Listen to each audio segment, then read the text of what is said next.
So there's something in R called the placeholder, which is denoted with a single period, the period dot.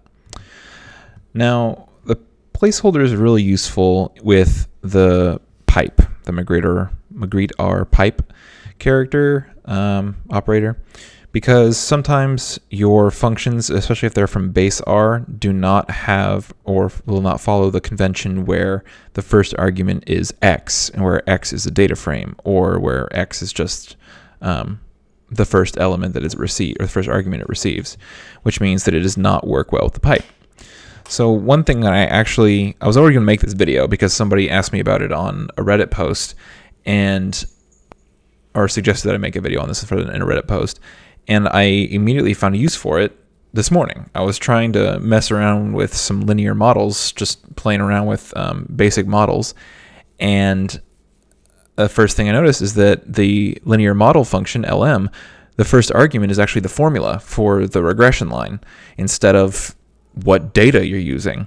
So it's actually the regression line formula and then the data. So I still wanted to use the pipe, and so I simply just put in the placeholder element. And what this does is this says, hey, when I pipe something into this function, place it here.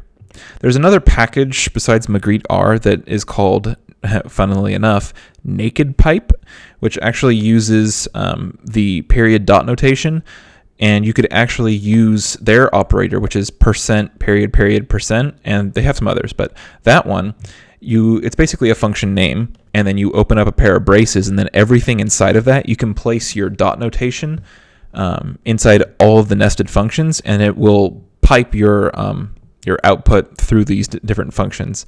I mean, I think it's interesting, but ultimately the pipe was created and it serves its purpose by making code more legible top to bottom, left to right, and sounding more intelligible as you read it. Like, take the diamonds data set and pipe that into the LM function where the formula is such and the data is diamonds, and you can read this in much more intelligible sense. You're not reading like typical code, especially with like something like JavaScript, C, or any of those types of nested brace languages where you're reading left to right, inside out, bottom to top. It's just it reads better. That's why one thing I really love about R code is that it's structured and it's been twisted in enough of a way that you can actually read it and understand it better. And when you start getting a little bit away from some of the more esoteric base stuff, it becomes much more intelligible and you can read it better. Now, granted, I first started with base R, and I'm not super well versed in it, but I have done enough with it, and I still am like natively used to using the $sign subset and then the square bracket column and element subsets, and that stuff is fine for me.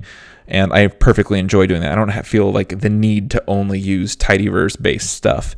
But when it comes to using the pipe, I really enjoy usage of the Magrittr pipe. And using it this way, I actually found a great way of getting around some of the limitations of tidyverse and base R interfaces, which is I can pipe my diamonds dataset into my linear model using the placeholder dot notation. And the cool thing about this is that I know there's some other ways of doing it. I just don't really have an example off the top of my head, but you can also just pipe something directly into like operations. In here, I have it the same way. Like this would work even if the dot notation wasn't here, but piping in a single data frame, which only a single element or cell, which is the number 7, and then pipe it in to that formula. There it's 14.